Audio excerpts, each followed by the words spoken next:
There are fundamental differences to how men and women are wired biologically and chemically? Very few.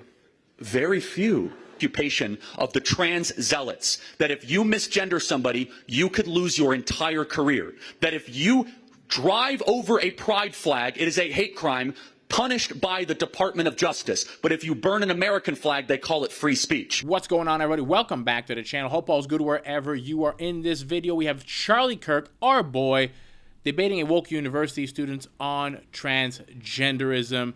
Let's get into it. Hey, Charlie. So I'm a student here.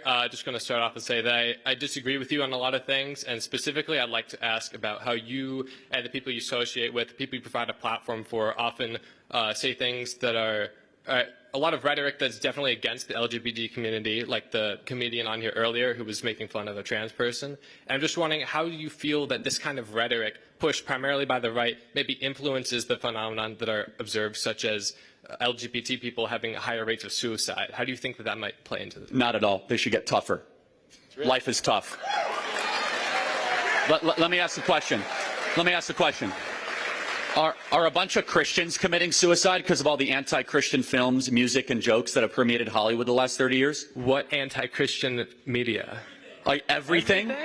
How about the entire... You cannot watch a Simpsons episode, a Family Guy season, a Netflix special, Hulu special without, oh, this pastor is unfaithful, one-off joke about the hypocrisy of the church, or, oh, this Catholic priest is a pedophile, or, oh my goodness, they're covering for their licentiousness. It is widespread. It is embedded into the fiber of the creative code of Hollywood. So I will ask the question, has the bullying, the slander, and the mockery of, how about conservative America? Watch Bill Maher. They'll make fun of deplorables. They're awful people. They cling to their guns and their religion in Walmart. Have we seen an increase in suicide of conservative Christians because they're made fun of so much? Do you think that maybe if you think this does... No, you got to answer the question, because it's either like widespread mockery leads to suicide. Have we seen that connection in other places? Well, then why? Why is... So hold on, guys, hold on. Why are trans people committing suicide so much? Why? Because they have deep-seated mental problems to begin with. Or because they're not accepted by people like you. Has this kid been living under a rock? How many music videos are there of people on crosses, or what's that fat gay guy dressed as the demon, Sam Smith? So much demonic music. And look, I'm okay with it, but there is a double standard. I think some of the Christian jokes and Catholic jokes are funny, but I also think that some of the Muslim jokes are funny, and the trans jokes are funny. We have to be able to laugh at ourselves in society, but there's a double standard right now there is with white people, where you can shit on white people all you want. You hear these wokies go around societies, like, oh, we gotta get rid of whiteness. Whiteness is a big problem, or white tears, white female tears. If you said that about, say, black people, we gotta get rid of blackness, you'd be canceled. Black tears, black female tears, don't cry those black female tears. Instant deleted from the internet. So yeah, the trans community has to get thicker skin. People are going to say mean things about you. And it might not just be because you're trans. It might be because you're short. It might be because you're ugly. It might be because you got funky hair. You dress funny when you're young. Listen, that's going to happen to all of us. Everybody's been bullied a little bit. Unless you're like that 1% of just lucky people. Everybody's been bullied a bit. But right now in society, and this goes back to Charlie's point about Christianity and people make fun of that, we've gotten to a point where injustices were done in the past to, say, black people or to gays or to women, right? I'm not saying nothing ever happened. And I'm happy that today we live in a world where everything is equal, but we're overcorrecting and saying because injustices were done, and I'm not saying they weren't, you can shit on straight people, and you can beat up on white people a little bit, and you can beat up on men in society, but God forbid you'd say anything against women or another race of people or against the alphabet mafia. God forbid. Where's this kid been? Let's get back to the video. What did you say? I can't hear you when they're clapping. It's because people, society in general, you mentioned earlier that bill about making it so that a school will not have to tell parents about the kids being trans. That's because many people live in a household in which they would not be accepted for that. They shouldn't be accepted at age 15. Really? If you are a boy and you come home and think you're a girl, you have a deep-seated mental problem that needs treatment, not hormones. You need a counselor, not a surgeon. You need a parent, not a groomer.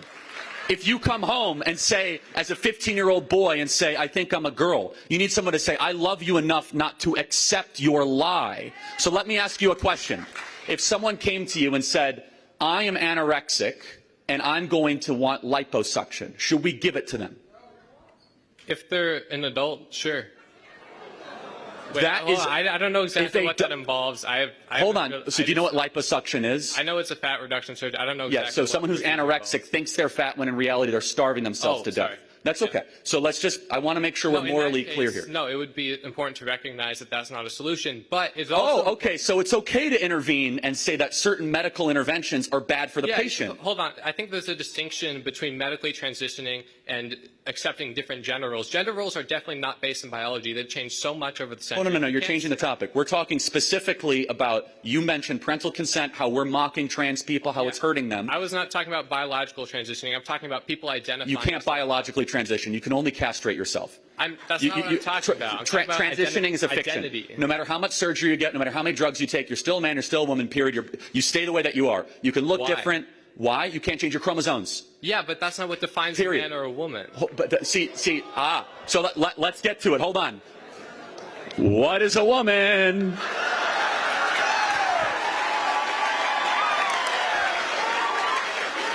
What is a woman? There's a very simple answer to that. Say that again. There's a very simple answer. A woman is someone who identifies as such. Guys, you can't answer the question. I did answer the question. Hold on. That's an answer. How's that not an answer? If you, in freshman introductory to logic, if you said, please define a door is a thing that looks like a door. They say no. How else would you define it? You define a door. X chromosomes, an adult female with the capacity to menstruate, have birth, a womb, and a uterus, and a vagina. So you choose that definition. It's not choosing. That is a choice.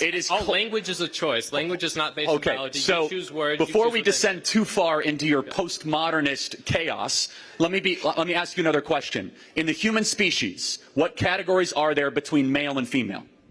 I'm not sure what you're asking. You mean like traits? In the human species, what other categories are there in addition to male and female? I'm not entirely sure. There's plenty. It changes rapidly. I don't know the whole list.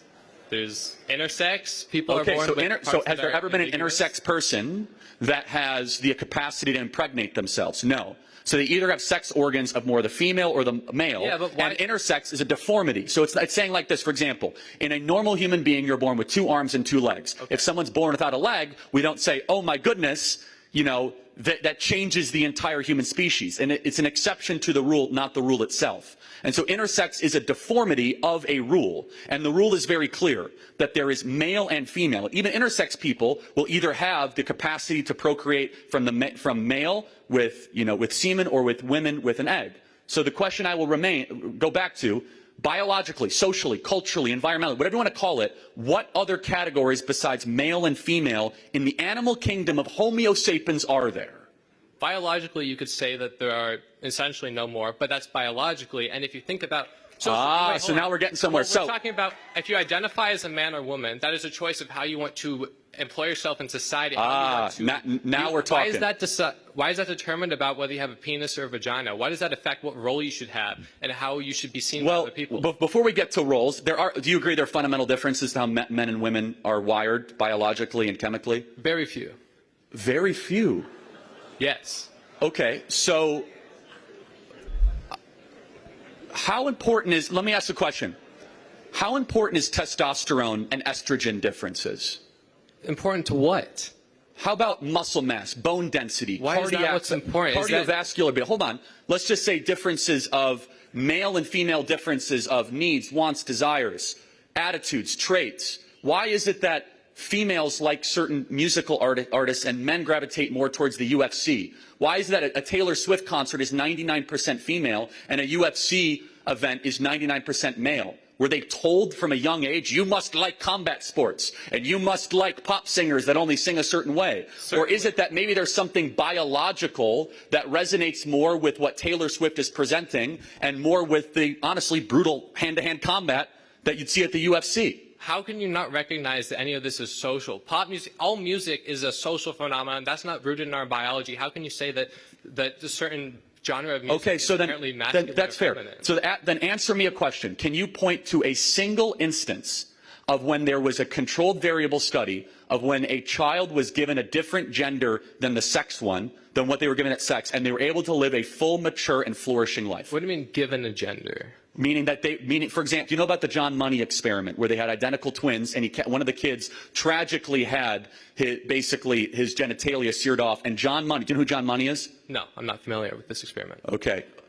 You're just barely dipping into the waters of the trans toxicity, my friend, which is John Money is the New Zealand 1950s, 1960 theorist who came up with this idea of gender. So before John Money, there was sex and personality.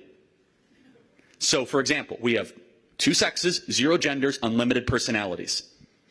John Money said, no, gender is this whole new concept, and anybody can pick their gender at any time. And so what he did is there was twins. One of the kids seared off his, genitalia, said, I'm going to raise this kid as a girl. And the kid was a whole life had higher testosterone rates, wanted to always play with trucks, and would say, no, you're a girl, you're a girl, you're a girl. And despite all the social phenomenon, he ended up being told at age 16, you actually were a biological boy. He said it was the most important thing anyone ever told me because I knew I was a boy my entire life and everyone was telling me I was a girl. And that John Money experiment, the guy who came up with the idea of gender itself, participated in the greatest clinical self-own in scientific history, where even he could not get a tabula rasa, a blank slate of a child who was saying, hey, you're a girl, we're going to raise you as a girl. It turns out that boys will be boys and girls will be girls, regardless of how much you try to change that. Go ahead. That's certainly an interesting case study. However, a single anecdote is not data. It doesn't reflect an overall trend. And I'd like to point out that you mentioned this idea of feeling like they were trapped in the wrong gender's body, which is how millions of trans youth throughout the world feel. I'm glad you mentioned that. So can you sometimes feel things that are not true? Yeah. Okay, that's what's going on with trans youth. They're feeling something that is not true. Why is it not true? Why is it not? Because it's not correlated with their biological reality. So, for example, they believe that, oh my goodness, I'm really a boy, I'm really a girl. Okay, well, where's the evidence of that? And by the way, the majority of young people that say that they're quote-unquote trans are autistic, they have behavioral type issues, they have underlying health conditions, depression, suicidal ideation, anxiety. To go back to your original question, why do so many trans people end up A, either committing violence or B, committing suicide? Number one, they don't get the actual watchful waiting type treatment that is necessary that's been proven successful by clinicians like Dr. Miriam Grossman over the last 30 years. You know what watchful waiting is? Instead of acting as if puberty is the problem, puberty is the solution. When a 15-year-old girl says, oh my goodness, I feel I'm a boy, we say, okay, let's wait it out. Let's wait 9 months, and maybe you might feel differently. Every girl in this audience will tell you there was a time when they were growing up where they did not feel comfortable in their body, but they grew through it. And praise God we did not give every girl in this audience testosterone because they felt uncomfortable with their body. Every single girl felt that way. Secondly, on top of that, the idea that somehow we're going to give a false hope to a 16-year-old that chemicals are going to make you feel better, and then just another surgery, and then just another intervention. It leads you down this rabbit trail where you are a shell of a human being, where you no longer have the parts you were born with. God forbid if you have regret like Chloe Cole, who's just right behind you, by the way, who was sold that lie, and she may never be able to have children again because of what the trans industry has done. And Chloe, I hope you sue them for $1 billion and put them all in prison for what they did for you. Can we at least agree on this? If it can't be reversed and young minds make bad decisions, shouldn't we at least wait till they're 18 before we give them drugs? 100%. Okay, we agree on that then. Yes, I agree on that. However, okay, that is a strong moral agreement. You're making a little straw man here. You're assuming that the majority of these cases are young people who are being forced to transition either through surgery or hormone replacement.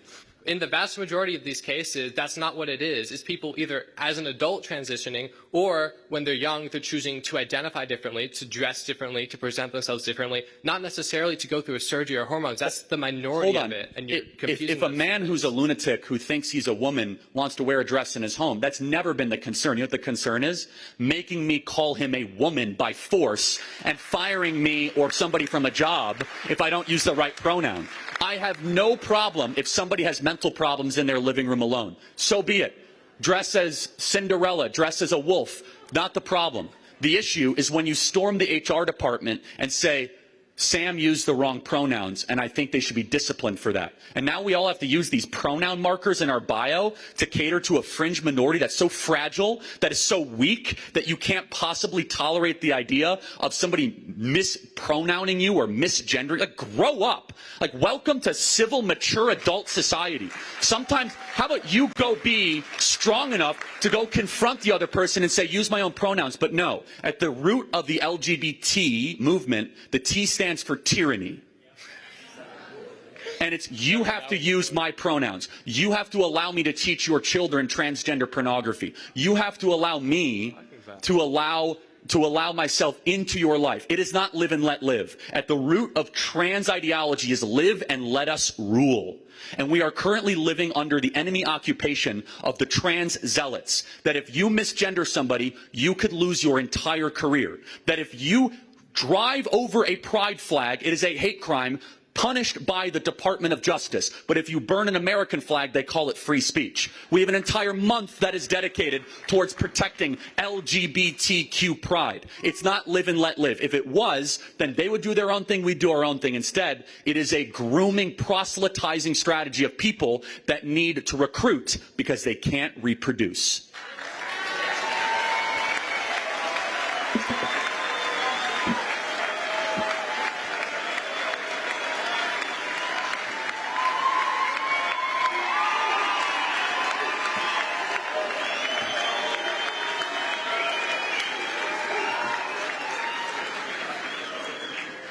Is your masculinity so fragile that you cannot just call someone by their preferred pronouns and move on? You're willing to put away all of that? We agreed on the children thing. Thank you for your time tonight. Thank you. Thank you. You're a ridiculous person if you don't think that there's many biological differences between men and women. Why do you think the top 16-year-old high school boys in the nation always outperform the female Olympians? If the differences were so small, men would just compete with women in every sport. Men have inherently major biological advantages. They tend to be taller, bigger bodies, more lean mass, more muscle mass, greater strength, larger hearts, bigger lungs, a greater capacity for oxygen consumption, stronger bones. And even after they went through hormone therapy, when we look at biological men going through hormone therapy to transition into women, they still, according to research, have 30 to 60% higher muscle strength than a biological woman. And that's after dropping the testosterone, going through the hormone therapy. We are not the same. Male gametes, female gametes. There are only two genders out there. And you don't fix a problem with the mind by altering the body. Charlie mentions that everybody goes through like times in their life where maybe they feel uncomfortable in their own skin. Yeah, it's called puberty. And when it comes to young boys, most boys that have body dysmorphia, if they go through puberty, it stops. And the ones where it doesn't, they live as gay men and they're happy as gay men. They don't think that they're women, but you gotta let people go through puberty. You don't start doing double mastectomies to young girls and castrating young boys just because one day they wake up and they say, I feel like a man or I feel like a woman, when they're not. It's utter nonsense and insanity to think otherwise. Let's get back to the video. Great quote, right? They recruit, they don't reproduce. And that's why when it comes to adopting children, I often say, I have no problem, male couples or gay couples, whatever you want to call it, and lesbian couples. Whatever you do in your own home, man, I don't care. I care about the laws and the schools and women losing their spaces and women losing their sports, and I don't want my young girl to go to the same bathroom as a grown man dressed in a dress. What you do in the confines of your own home, it doesn't bother me. But for every little baby that's put up for adoption, there is 5 to 6 vetted couples, a mother and a father, ready to adopt. Do I think that gays can make good parents? Sure. Straight people have kids and they're horrible parents sometimes. Sure. But the statistics are out there that children do better with a mother and a father at home that can instill good values and good ethics into their lives, and these couples are vetted. Let's assume they're vetted properly. Why risk giving it to some woke couple that is looking to recruit because they can't reproduce? How many people on TikTok do you see, like gay couples, they have a little baby and they say, oh, look, a little gay baby. It's a baby. He might be. There's like an 8% chance. But the chances are that baby's straight. And these parents that try to put this idea into these little kids' head that, oh no, you're in the wrong body. You're not in the wrong body. Okay, you're born in the right body. You just got your wires crossed up.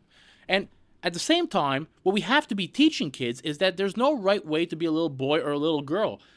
If a little girl wants to play with trucks, that's just a stereotype that she's not playing with dolls. That doesn't mean she's in the wrong body and is supposed to be a boy. One of my sisters was tomboy-ish when she was a little kid, and now she is a very feminine. She wears day dresses. She's got a whole family, married, happy, stay-at-home mom. So there you go. I hope you enjoyed this video. If you did, smash that thumbs up button. Help your boy out. Consider subscribing to the channel. Help it grow. And I'll catch you all in the next video. Peace out, everybody.